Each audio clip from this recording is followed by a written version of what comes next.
Council Kennedy, please take the roll. Sure. Ricard. Present. Mayo. Here. Cleary. Here. Fine. Andrew Joyce. Here. Reinhardt. Here. Whalen. Here. Bergdorf. Here. And Smith. Here. You have a quorum. Thank you, Majority Council Kennedy. Did everyone have the opportunity to take the minutes, or read the minutes from last month? Make a motion. Mickey makes a motion, do I have a second? Second, all those in favor? Aye. Opposed? That carries unanimously. Item 2 is authorizing an agreement with Morton Salt, Inc. for the purchase of road salt for the 2025-2026 winter season. Commissioner Raimondo is here. Welcome, Commissioner. Yep, good evening, everyone. So I'm requesting authorization to enter into a contract with Morton Salt. They were the selected vendor for Albany County on the New York State OGS contract. This year's price per ton is $62.55. That compares with an average of $61.87 over the last 6 years. Thank you. Do any of the members have any questions on the second? Would somebody like to make a motion on it? Mr. Curry makes a motion, do I have a second? Mr. Mayor seconds, all those in favor? Aye. Opposed? And carries unanimously. Please read the Item consent. 3 is amending the 2025 Department of Public Works budget for overtime. Yes, so I'm requesting to add $70,000 into our overtime budget from our gas and fuel line. We took a look at our observed trend in the last quarter of 2023 and 2024, and it looks like we are still going to have a shortfall in our overtime line. So we're requesting this dollar amount to be added to get us through the year. Thank you, Commissioner. Just a quick question, that's a budget neutral item? It is budget neutral. Okay, thank you. Do any of the legislators have any questions? Sort of an informational question. Thank you, Mr. Chairman. Is the money available in the gas and oil line due to the reduced cost of fuel that we've seen? It is, because I have to say I bumped up the last couple of years' estimate for our gas and fuel line because the economy was so kind of unknown. So I luxuriously have a cushion there right now that's enabling me to do this transfer. So do we get gas and diesel fuel at the spot price, or do we have contracts that we're locked into? So the price changes every month. And so we get, each month we get the new fuel price, and that's what we pay. So based on- even in a group purchase on a monthly procurement, it's been trending down? It has. Okay, it's great. I have a question. Thank you. Did you have a question first? Yeah, no, you can go. Okay, go ahead. I feel like two months ago, we had Yep. overtime that wasn't used. Is that? That's different. So what I borrowed from an overtime incentive line to put into our regular overtime line. So this overtime line is for when, during the snow and ice season, when guys are going out in the middle of the night and salting and plowing. It's also for when we participate in events like Touch a Trucks, the 5K races, things like that over the weekend. And it's for during our paving season. So during paving, oftentimes the contractor wants to start at 6 a.m. And if it's a good day, they won't wrap up until like 8:30 at night during the paving season. And so this past year, we paved 10 miles more than we generally do. So we used more overtime this summer than we typically would have. But that said, the overtime incentive line that we took money from this 2 months ago, that is for the operators. So if they come in like at 90% or more of their calls, they get X amount of dollars for like as a bonus. So there was a remainder left in that line because I budget for all of the operators to get the maximum amount, but they never do. Not everybody comes in. So I use that other line. Okay, so it was the overtime incentive amount that we refunded. The overtime incentive line, I took the money out of that the last time. Perfect. Thank you. I have a question. I guess it's kind of really about like optimal staffing numbers. When we pay overtime, we're paying more per hour than if we had a regular person hired. Yep.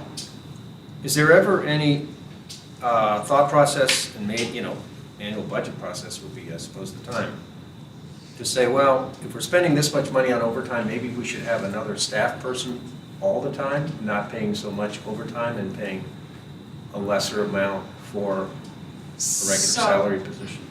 So what we did to try to, combat the overtime is we instituted shift pay.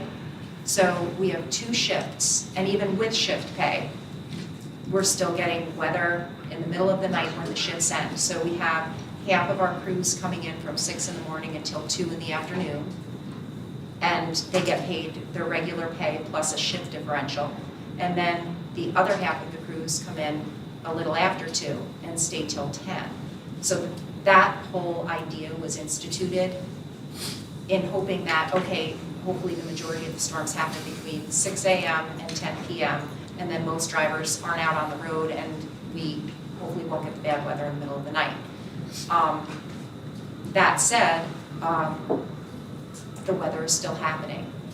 I have to say, looking at the trend in our overtime line, back to like 2023, in 2023, we had spent like over $320,000 in overtime, which was a lot, an anomaly. I did not budget for that.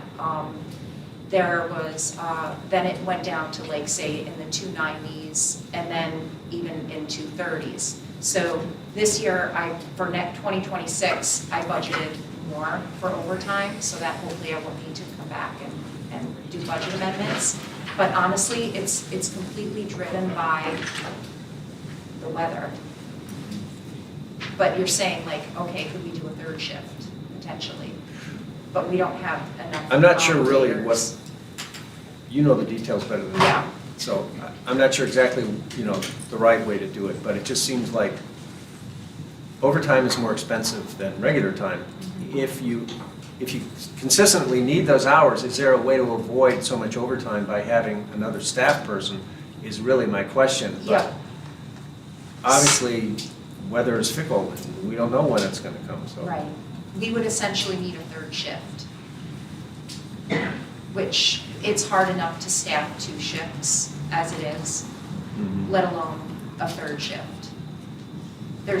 We wouldn't have, even if we could employ enough operators, well, even if all of our operator lines were full, which they're close to full, we might be able to have 1 person on the like night shift, the overnight shift.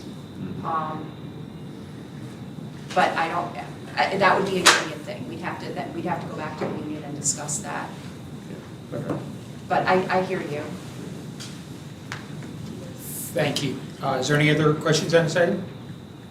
Someone like to make a motion on it? Makes a motion, do I have a second? Larry seconds, all those in favor? Opposed? The item carries unanimously. Let's read the next item. Item 4 is authorizing supplemental agreement number 3 with Labella Associates regarding fuel leak remediation at the Department of Public Works Morganville facility. I am here, Lisa. Oh, hi Caroline. Would you like to come up? Okay, you want to sit up there?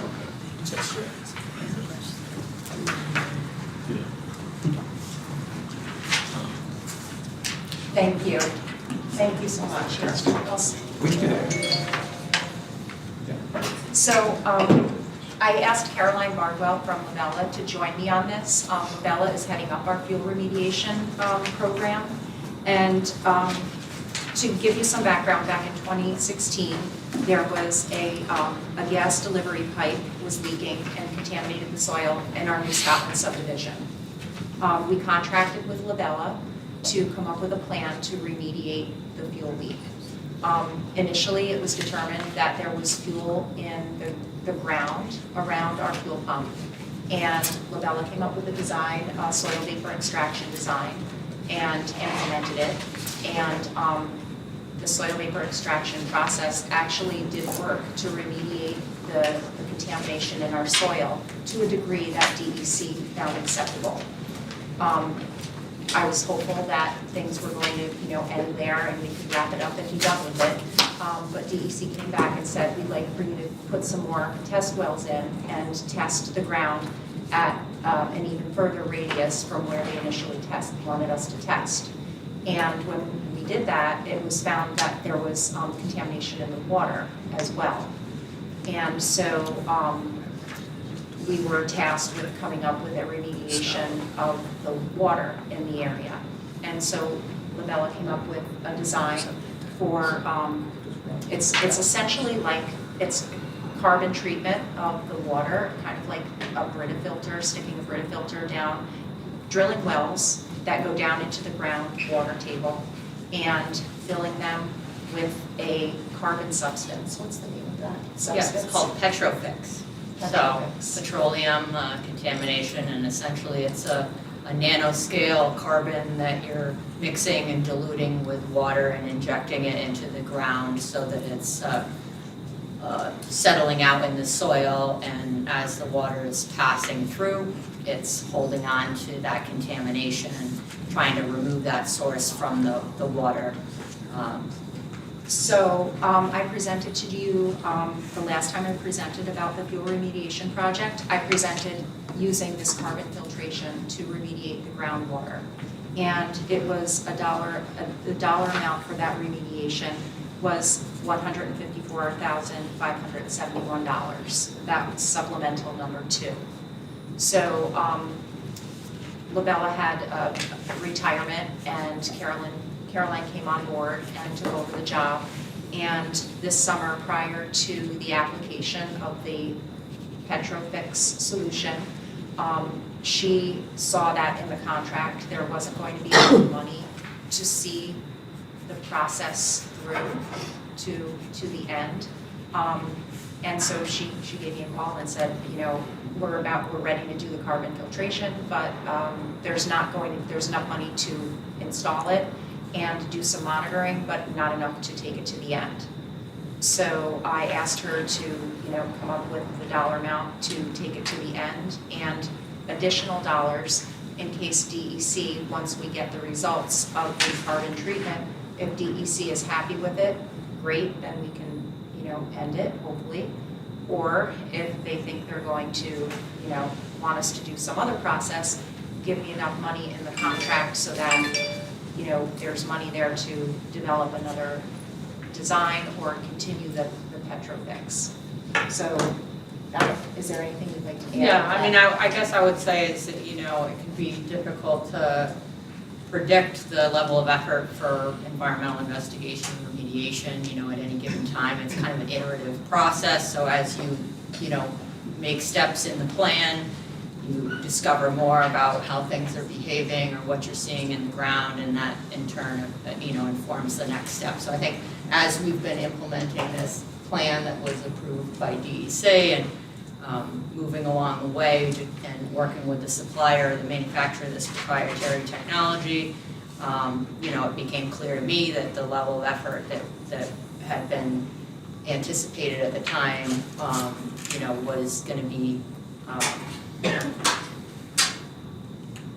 in certain places significantly more, and then some things that couldn't be anticipated at the time. So we actually finished up, we want to update that. We did complete the 2-week event last week, and the next, and we did deplete the funds, you know, to get through that, and went past. But I think within the numbers that I provided Lisa,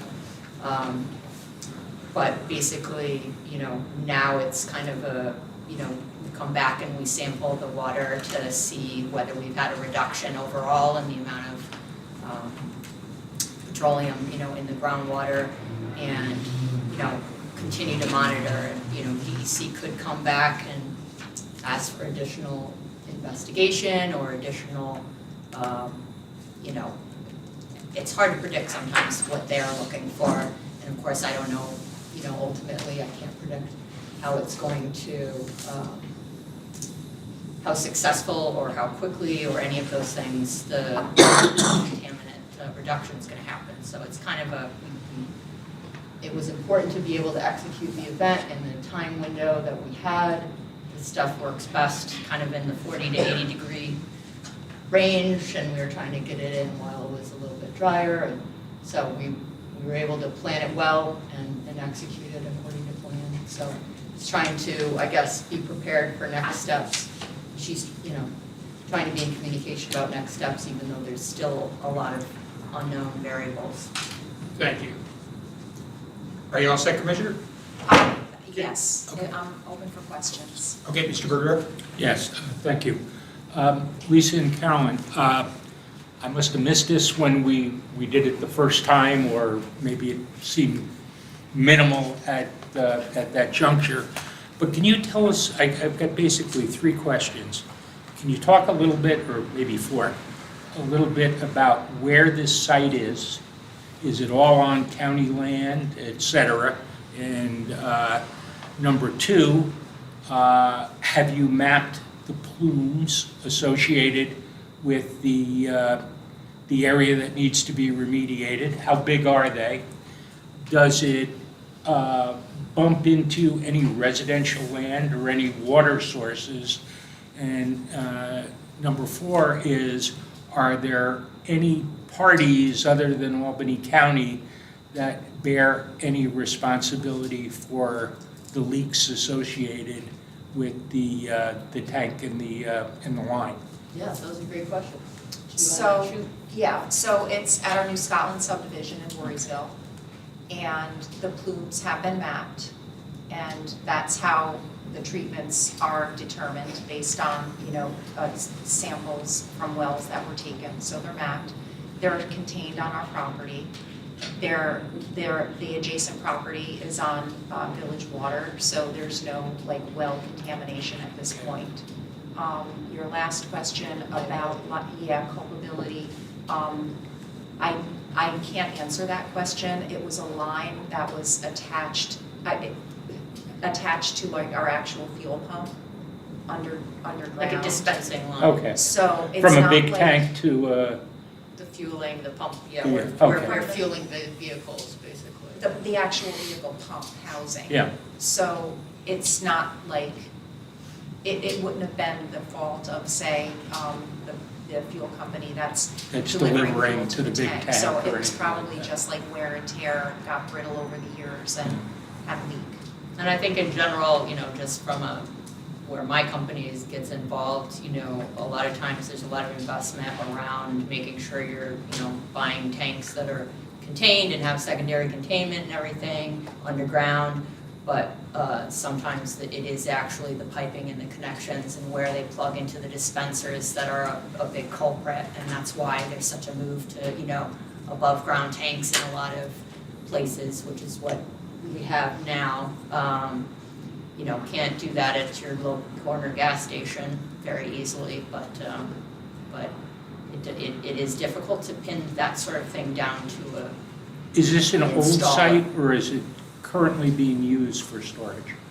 Oh, it's it's our existing New Scotland subdivision. Okay, So, we now have, there's an above ground tank, so there's no, active leak. Okay, It was all right, I'm discovered just- when we were changing out our old fuel pumps. Back before I got there, that's how it was discovered. And I will also add that initially there was actually, prior to the installation of the treatment system, there was actual product, measurable fuel that was in the water. And that has been, over time, basically we've removed the source and we've done some work to actively treat that. And now their DEC is kind of dialed in on the groundwater. There was actually a little bit of a change. I think there was someone else got involved in DEC and maybe was looking a little closer or a little more scrutiny in looking for expectation of a response, more active, what they call active remediation of the groundwater, so. But we're really at the mercy of DEC and what they're going to consider an adequate amount of remediation. So to predict, I'd like to say, okay, I'm not coming back for more, and that would be the best case scenario. Can't say. But I don't know for sure, but there is a buffer in this dollar amount. How old are these lines? Were they? It Mr. was Berger, discovered. I'm I sorry. think we gotta move on. I'm sorry. I've asked 6 questions. Just, any other, Mr. Whalen? Do you anticipate any kind of sanctions or fines additionally being added or accrued to the DEC? So we haven't been fined. No. So, if we were to not continue with this process and report to them, then we could be subject to fines. How long do you think this was leaking actively before it was removed? Like several years? How many gallons do they anticipate leaked into the soil? I don't have that information. What do you Yeah, I know? was looking to see if I had it in the I mean, you in the can usually background. tell, right, like, from what contaminants they find in the soil or in the water, that it must have been leaking a lot of gallons for a long time. I mean, typically it's tied to the last era of tanks, right? So, 2015, they were replacing the dispensers. And so there was an excavation at that time of some material, but, oftentimes there's a replacement after, 20, 30 years of, the tanks don't get swapped out every 10 years or something like it tends to be. So I don't know when that facility. Honestly, I don't know how much, but I could see if there's a way to determine that. I mean, for the fact that soil vapor extraction worked to remediate the soil in a matter of 2 years' time, it seems to me that there couldn't have been that much fuel in a matter of a 2-year remediation, but I don't know the facts on that. And so all of the other tanks similar to this underground one are now above ground and replaced in the county? There's no risk of this happening at any other site? We don't have any other underground tanks. Okay, thank you. Is there any other questions on this item? Somebody want to make a motion on it? Mr. Berger makes a motion. Mr. Smith seconds. All those in favor? Aye. Opposed? The item carries unanimously. Item 5 is amending the 2025 Department of Public Works budget for specialty equipment. Hi, yes, so this is requesting authorization for a budget transfer in the amount of $350,000 from our bridge and road repair line, which is our CHIPS money, into our specialty equipment line for the purchase of an excavator, a loader, and a boom mower. So this is a budget transfer request, which the purchase winds up being 100% state funded. Thank you. Do any of the legislators have any questions on this item? All those in favor? Aye. Opposed? The item carries unanimously. We're going to skip to item 9. Thank you, Commissioner. Item 9 is authorizing an agreement with MJ's Contracting Services regarding general contracting services for the Shaker Tower renovation project. This is Commissioner Lattinez here tonight. Good evening. Yes, Question, we're Commissioner. issuing an RFP for the renovation demolition portion of the tower, the nursing home for 2, 3, and 4. M&J was the lowest responsive contractor.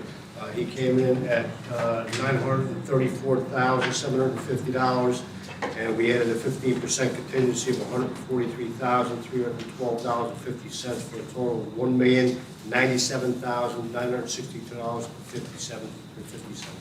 Thank you. Before I pass it on to my colleague, just a quick question. I noticed that you have a 15% contingency as opposed to a 10, which we normally have. Correct. Usually, when we do renovation work like this, it's when you start taking stuff apart, you really don't know what you're gonna run into. That's why we usually add, on a project like this, we add the 15%. And if it's a new build and we already know everything has already been designed and everything like that, that's when we really stay around the 10% when it's a new job. Okay, thank you. Is there any questions on this item? Someone like to make a motion on it? Mr. Smith's making a motion. Do I have a second? Mr. Berger, seconds. All those in favor? Opposed? Item carries unanimously. Item 10 is authorizing an agreement with DeGiussere Mechanical regarding plumbing construction services for the Shaker Tower renovation project. Yes, this is part of the same bid. The Desiree was the lowest responsive bidder for the plumbing aspect of it at $203,000. Again, plus the 15% contingency of $30,450 for a total $233,050 for the plumbing portion of this job. Thank you. Somebody make a comment on this? Just a quick question. I see general, I see plumbing, I see mechanical, there's no electrical. There is involved? electric, that went to cab last night. There were so much, they were underneath the $200,000 threshold and went to cab last night. And what was, it's under 200,000? Yeah, it was under 200. I think the electrical portion was like 144. I think Condor, the fire, for the fire service was like 44,000. And I believe that was it. Okay, thank you. I just wondered why there wasn't electrical. Yeah, they were under the threshold. Is there any other questions on this item? Someone like to make a motion on it? Mr. Burdorf makes a motion, second by Mr. Cleary. All those in favor? Opposed? Item carries unanimously. Item 11 is authorizing an agreement with Eckert Mechanical regarding mechanical construction services for the Shaker Tower renovation project. Yes, this is part of the same bid. Eckert Mechanical came in as the lowest responsive bidder at $282,198. Again, we added the 15% contingency for unforeseen at $42,330 for a total amount of $324,528. Thank you. Is there any questions from the legislators on this item? Someone like to make a motion on that? Mr. Smith makes a motion, do I have a second? Second, all those in favor? Opposed? Item carries unanimously. Thank you, sir. Thank you very much. Going back to item 6, it's authorizing an agreement with Capital Region Landfill regarding leachate processing for the Colony Landfill. Executive Director Gotti was here this evening. Thank you. So this is a long-standing agreement that we've had with the Colony Landfill and Capital Region Landfills, who operates that facility. This would be a revenue-generating agreement where we would have a $25,000 reserve capacity at our North Treatment Plant facility to take leachate. In addition to that base revenue, we would also be taking in 1 penny per gallon. The total estimated revenue that we would be pulling in from this contract is $125,000 a year. And again, it allows us to basically receive that leachate material and treat that at our North facility.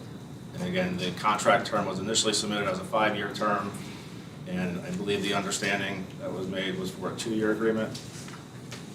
With 3 one-year renewals? Yep.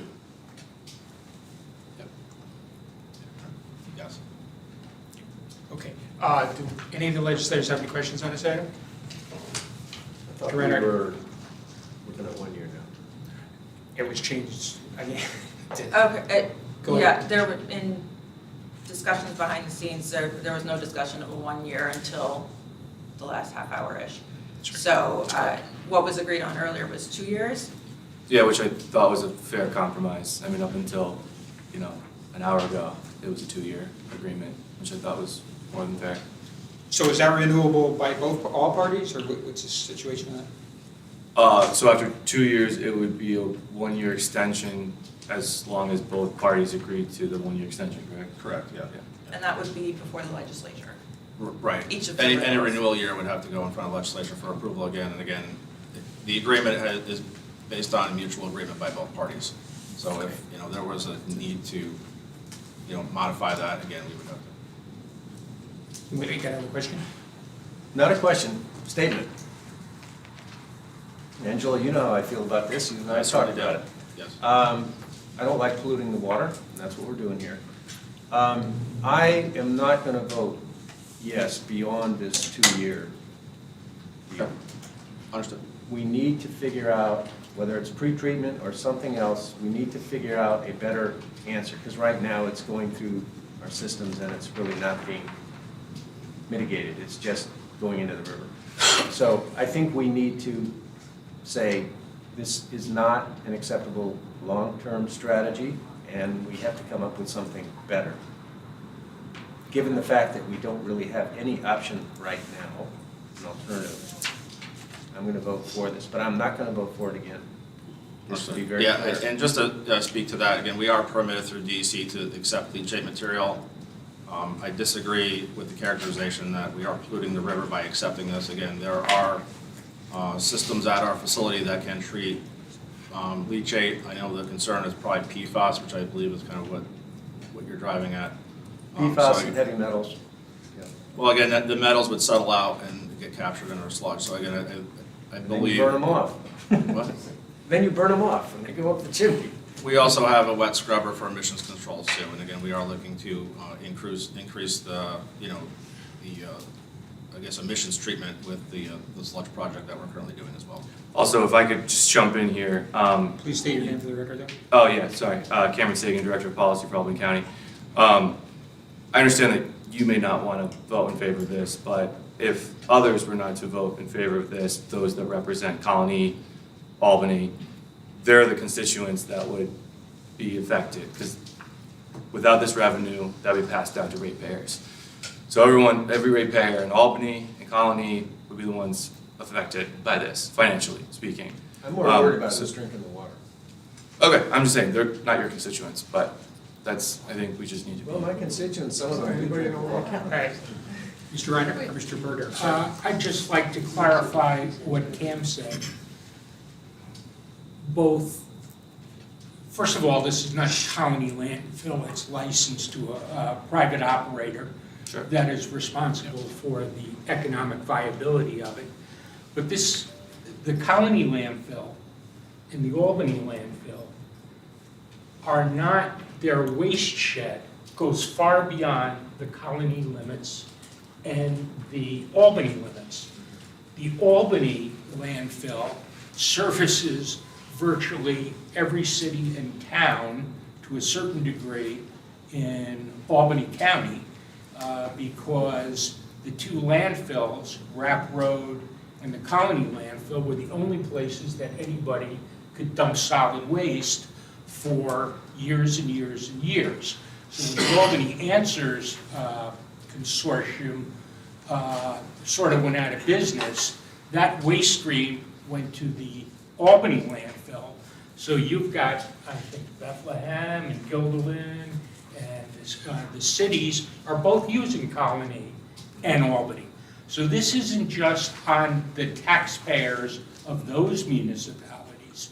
It is the taxpayers of all of the constituent members of the Water Protection District, which are 8 or 9 municipalities? 8, yeah, Eight? 8, and we also take sludges So, from Bethlehem too, so it if actually this were extends not beyond to those be 8. done, you are talking about massive increases in waste removal. So my position is, if DEC and the federal government are saying that we're permitted using the best available technology, I kind of resent this being cut down to 2 years because one person has a belief that it's not acceptable for the term that was proposed. I'm going to vote for this. But I just want everyone to know, this isn't just a few people. This is everybody in the county and all their solid waste. And it would be any costs for an aspirational system that does not exist in today's technology is going to be borne by all those taxpayers. And I find myself in the category of what Cam decided, of people who want to use accepted technology to prevent massive increases in solid waste costs. Thank you. Legislator Whalen? Oh, so hypothetically, let's say in a year or 2 years, we didn't agree to this, but this would still go somewhere and it would still end up in the river and we would just not be getting the money, is that right? Like, can you explain to me? It would be going to another, most likely publicly owned treatment works or another treatment plant somewhere. I don't know where that somewhere is. And then what would they do with all of this stuff? Throw it- They likely would treat it as we were treating it again. And it would go in the same river?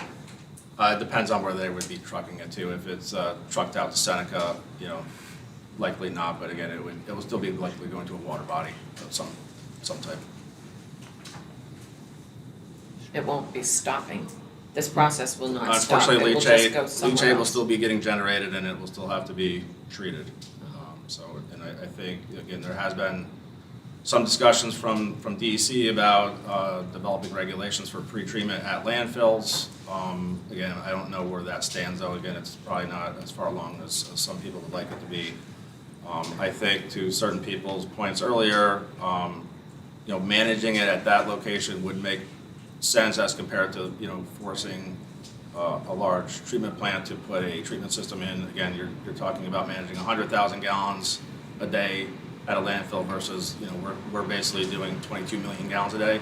So just, there's an economy of scale of kind of capturing it where it's at versus, It's better to treat it when it's stronger and more concentrated. Well, yeah, again, I think, Bill, I think that's what we're in agreement on. I think treating it there would make more sense. Again, I just don't think the regulations are there to support that at this time. But yeah, if we were forced to do a system at our treatment plant, the cost of that would be very large, and not only on CapEx, but also just on the operational costs. And so. Thank you. Legislator Cleary? Thank you. Motion to approve it? Well, before we do that, a couple of our colleagues who are not on the committee do have some questions, starting with our legislator Seems like we're earlier. going round and round every meeting. Well, I understand that, but it's important that, the representatives of the communities have the opportunity to speak, and I think Laura just said a little earlier, is very passionate about this subject, so please speak. Thank you, Chairman. I had a couple questions. I know this is being disposed of at the North Plant, and it's currently being looked at for upgrades, right? The Like North Plant sludge infrastructure upgrades? yeah, that's part of that sludge processing improvement Yeah. project that we're underway. Question on the 1 cent per gallon. Have you done a survey of surrounding communities to look at, you mentioned that this would go somewhere, be accepted somewhere. What are they charging per gallon? I believe Colony is charging 2 cents per gallon, and when this agreement was negotiated back in 2019, it was 1 cent. And as we all know, there's been inflation, costs of operating Yep. the plant, things like that.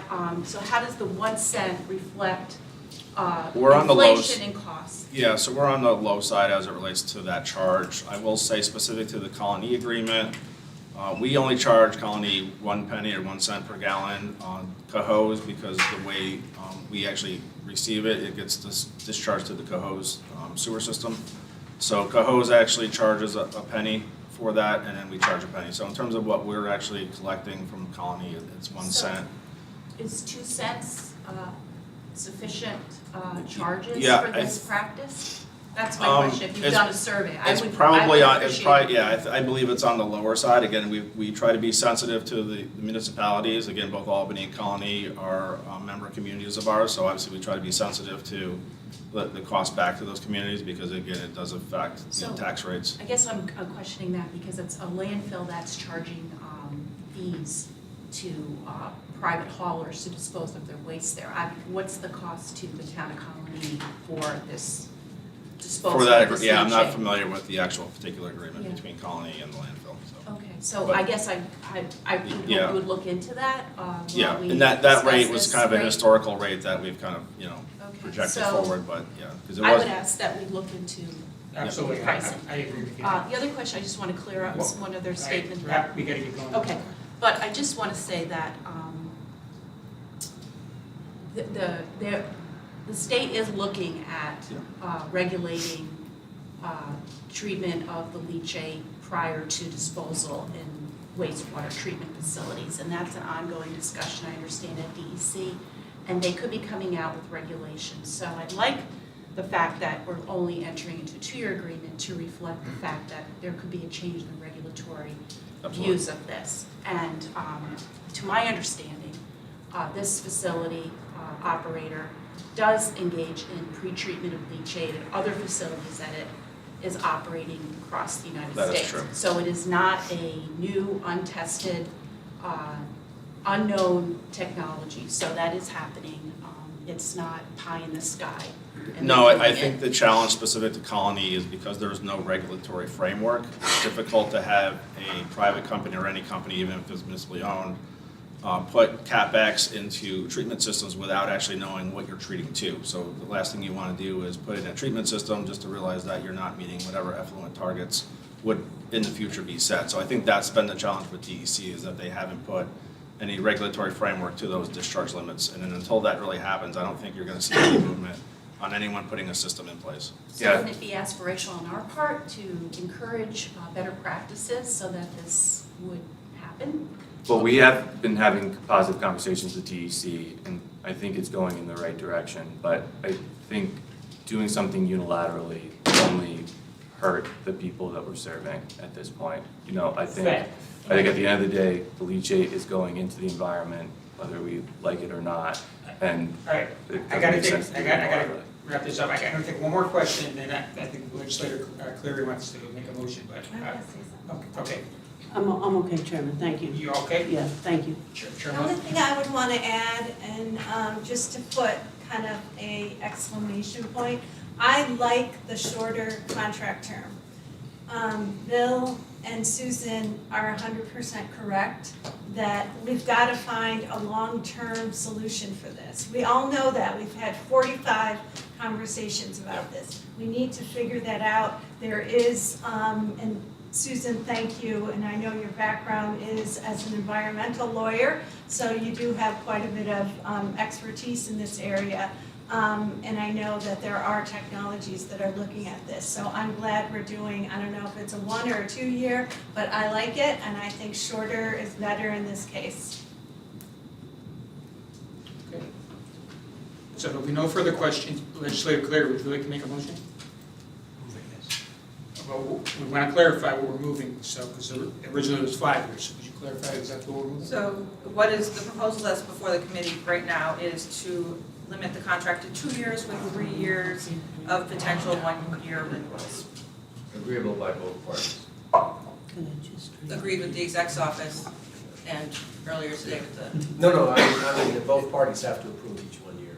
oh, yes, that's standard Yeah. anyway. Awesome. And you guys, you gentlemen are both agreeable with counsel Yes. just said on that? Yep. Okay. Okay, so Mr. Cleary made that motion, and do I have a second? I'll second. Second, all those in favor?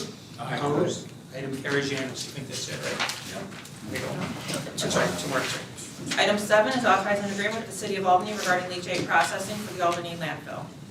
So this is a shared service agreement that we have with the City of Albany Landfill. This arrangement allows us to receive the city's leachate. In exchange, the landfill takes our grits, our screenings, and our incinerated ash for our sludge. This is a no-cost arrangement. We estimate the value of this arrangement to be roughly $200,000, just based on the disposal of screenings, grit, and the ash that the district would have to dispose of otherwise. And again, this would be for a 2-year agreement as well. Thank you. Do any of the legislators have any questions on this item?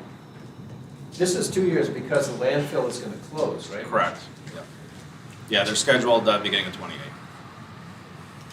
Mr. Berger? When a landfill closes, it stops taking new waste, and there's a cap. Leachate can go on and on and on for years. So don't be of the impression that at the end of 2 years, the City of Albany's financial liability goes away. That liability and their permit from DEC will require that they handle that leachate as long as it is there. Is that correct, Mr. Gordia? Yes. So it's not like 2 years and the problem's gone for the City of Albany. And all the members who took that waste were part of the Albany Answer System. Thank you. No further questions? You have a question? Motion. Mr. Joyce makes a motion. Do I have a second? Mr. Berger seconds. All those in favor? Opposed? Item 8 is authorizing an agreement with Albany County Airport Authority regarding propylene glycol treatment. So we're essentially a backup facility for the Albany Airport. They do have an on-site glycol treatment, so this is their de-icing fluid that they use for their airplanes. The way this agreement would be structured, there is a $5,000 revenue that the district receives to basically hold that reserve capacity. And then in the event that there's an issue with their own system, we would charge them based on the biochemical oxygen demand and the BOD that they would otherwise be discharging to us. So we had a situation last year where they had a problem with their treatment system. They requested discharge to us. They sampled, and then based on the results of that sampling, there's a formula that we assess a charge to. Again, it's not that common, so it generally is more just to have us as a backup in the event that there's some other problem with their treatment system. And again, this was structured for, we agreed to do this as a 2-year agreement as well. Thank you. Do any of the legislators have any questions on this item? How do you determine that the appropriate fee?